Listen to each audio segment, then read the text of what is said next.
तो अभी तक हमने देखा था कि एंसेस्टर ने लिन को शिंटो मैजिक के बारे में सीखने के लिए परमिशन दे दिया था, लेकिन इसी के साथ उसे कहा था कि उसके बारे में जानने के बाद तुम्हें यहाँ से चले जाना होगा। इसके बाद अगले सीन में हम देखते हैं कि वे दोनों एक पोर्टल से होकर अंदर आ गए थे, जहाँ पर लिन उनसे कहने लगता है कि यहाँ पर तो बहुत सारी स्पिरिचुअल पावर है और इसीलिए ऐसा लगता है कि यह केव एक्स्ट्राऑर्डिनरी है। तभी एंसेस्टर उससे कहने लगती है कि शिंटो मैजिक हमारे वॉर टेम्पल का ट्रेजर है, जो कि ट्रांसफॉर्मेशन स्टेज में एंटर करने वाले कल्टीवेटर के सक्सेस रेट को बहुत ही ज्यादा बढ़ा देता है। और इसके बाद वो इसे बताती है कि इसे बहुत सालों पहले ही सियू जीन किंगडम के द्वारा लिया गया था, लेकिन इसके अलावा शिंटो मैजिक बहुत ज्यादा मिस्टीरियस भी है और इसीलिए इसे याद कर पाना पूरी तरह से इम्पॉसिबल है। इसके बाद वो इसे बताने लगती है कि एंसेस्टर चेंग चुंग ने किसी तरह से अपने मेमोरी का यूज करके शिंटो मैजिक को यहाँ के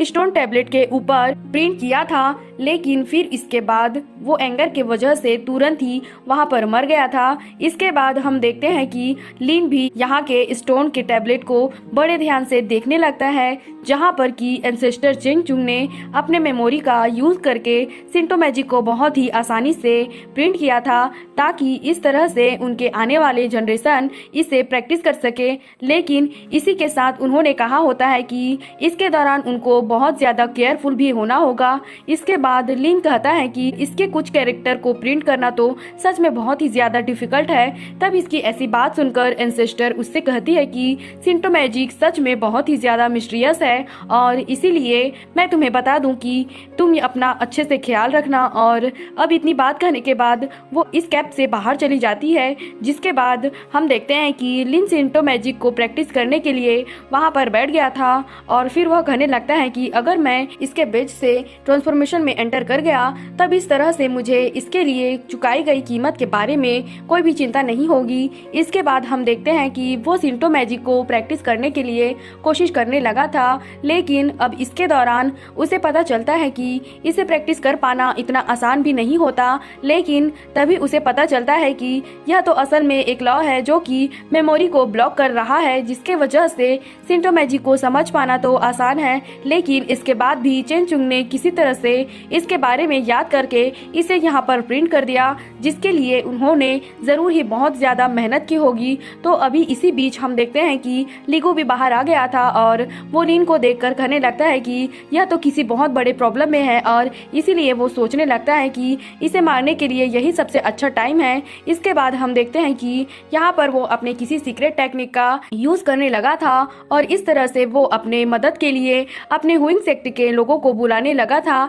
इसके बाद अगले सीन में हम हुइंग सेक्ट के एक एल्डर को देखते हैं, जो कि सेंग जोंग के सामने 10 दिन का टाइम देने के लिए रिक्वेस्ट कर रहा होता है और कहने लगता है कि मैं लीगू को वापस जरूर लाऊंगा। तब इसकी बात सुनकर सेंग जोंग उससे कहता है कि मुझे तुम्हें इसके लिए और कितने दिन देने पड़ेंगे, क्योंकि लीगू तो हमारे सेक्ट का डिसेबल है, लेकिन इसके बाद भी तुम्हें उसे खोजने में और कितने टाइम लगेंगे। तब इस पर वो एल्डर उसे बताता है कि लीगू ने अपने सीक्रेट टेक्निक का यूज करके हमें परसों मदद के लिए बुलाया है, इसीलिए अब हमें पता चल गया है कि इस समय वो कहाँ पर है। और उसी के साथ वह उससे बताता है कि वॉर टेम्पल के मलयांग नाम के डिसेबल ने उसे कैद करके रखा हुआ है। अब इतनी बात कहने के बाद वो उससे कहता है कि अगर आप मुझे कुछ समय के लिए टाइम देंगे तो फिर मैं उसे वापस लेकर जरूर आऊंगा। जिसके बाद हम देखते हैं कि सेंग जोंग आखिरी बार उसे 10 दिन का टाइम देने के लिए रेडी हो गया था, लेकिन इसी के साथ वो उससे कहता है कि अगर तुम इस बार उसे नहीं खोज पाए तो फिर उसके बाद जो तुम्हारे साथ में होगा उसके लिए तुम मुझे ब्लेम मत करना। तब ऐसी बात सुनकर वो एल्डर भी इसके लिए पूरी तरह से रेडी हो गया था और फिर वो लीगू के सोलम को बाहर निकालते हुए कहता है कि यह तो अभी भी एक्टिव है, जिसके वजह से ऐसा लगता है कि इसमें अभी काफी देरी नहीं हुई है। इसके बाद हम देखते हैं कि वो अपने हुइन सेक्ट के और भी ज्यादा लोगों को यहाँ पर समन करने लगा था और उनसे कहता है कि वॉर टेम्पल के डिसेबल मालियांग ने हमारे स्टूडेंट के ऊपर अटैक किया है और इसके अलावा उसने हमारे डिसेबल के सोल को निकाल कर बहुत ही बड़ी गलती की है। इसीलिए मैं चाहता हूँ कि तुम सभी मेरे साथ में फायर अलायंस पे चलने के लिए रेडी हो जाओ। जिसके बाद हम देखते हैं कि इसकी बात सुनकर बाकी लोग भी इसके लिए पूरी तरह से रेडी हो गए थे और फिर वे तुरंत ही लीगू को बचाने के लिए यहाँ से निकल जाते हैं। वहीं दूसरी तरफ हम देखते हैं कि लिन अभी भी सिंटो मैजिक को प्रैक्टिस करने के लिए कोशिश कर रहा होता है, लेकिन तभी अचानक से हम देखते हैं कि यहाँ पर चारों तरफ से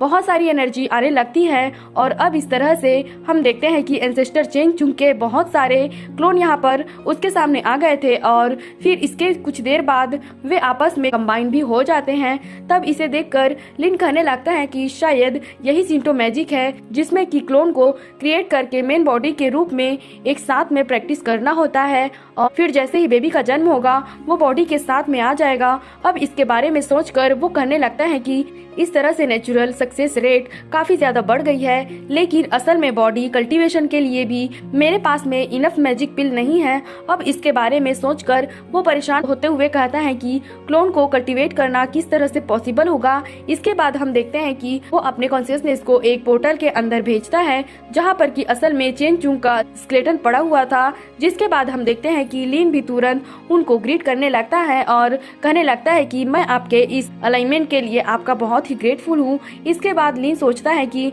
वो टेम्पल के साथ में यह मैटर तो सेटल हो गया और इसीलिए वो सोचता है कि अब उसे आगे किस तरह से क्या करना चाहिए। इसके बाद हम देखते हैं कि वो तुरंत ही बाजी डीमन लॉर्ड के सामने आ जाता है, जिसे देखते ही वह उसे कहता है कि अगर तुम यहाँ पर बाहर नहीं आए होते तो फिर मैं तुम्हें खोजने के लिए अंदर ही आने वाला था। अब इस तरह से हम देखते हैं कि उसने लिन को भी अपने साथ ले लिया था और इस तरह से वे दोनों एक साथ में यहाँ से जाने लगे थे। लेकिन वही दूसरी तरफ हम देखते हैं कि लीगू अंदर काफी परेशान होता है और वह कहने लगता है कि मेरे साथियों तुम मुझे बचाने के लिए यहाँ पर कब आओगे, क्योंकि मुझे ऐसा लगता है कि अगर तुम यहाँ पर नहीं आए तो फिर इसके बाद मेरे पास में कोई और भी दूसरा चांस नहीं होगा। तभी लिन उसे कहता है कि तुम यहाँ पर क्या कर रहे हो, जिस पर लीगू डरते हुए कहता है कि कुछ नहीं, मैं कुछ नहीं कर रहा हूँ यहाँ पर। इसके बाद वो उसे कहता है कि मैं तो केवल अपने मास्टर के सामने प्रे कर रहा था। वही दूसरी तरफ हम देखते हैं कि बाजी डीमन लॉर्ड अभी भी लिन को अपने साथ लेकर यहाँ से आगे जा रहा होता है, लेकिन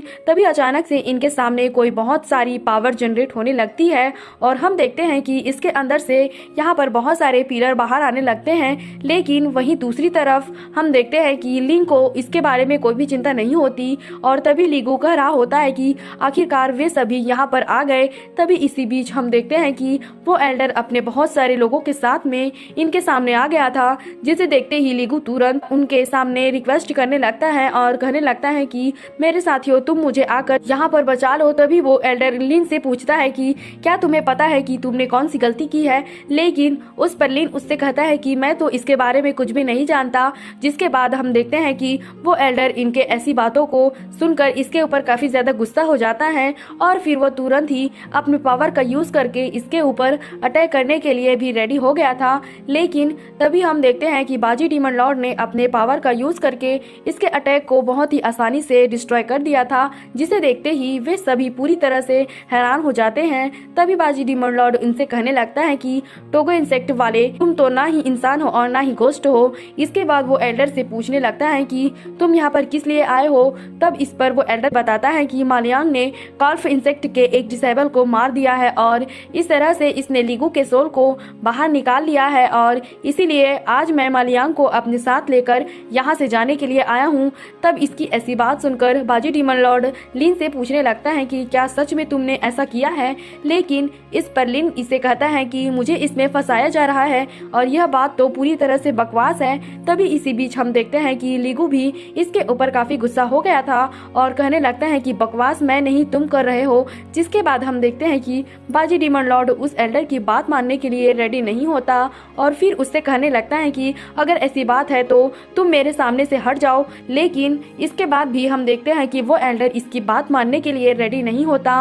और हम देखते हैं कि उसके लोग इसके ऊपर अटैक करने के लिए भी रेडी हो गए थे। ये देखकर तभी वो एल्डर उससे कहने लगता है कि सीनियर मुझे पता है कि आपके पास में हाई लेवल की कल्टीवेशन बेस है, लेकिन इसके बाद भी आप इस तरह से मेरे सेक्ट के दुश्मन को बचाने की कोशिश कर रहे हैं और इसीलिए मुझे ऐसा लगता है कि यह बात पूरी तरह से गलत है। इसके बाद वो कहने लगता है कि हुआन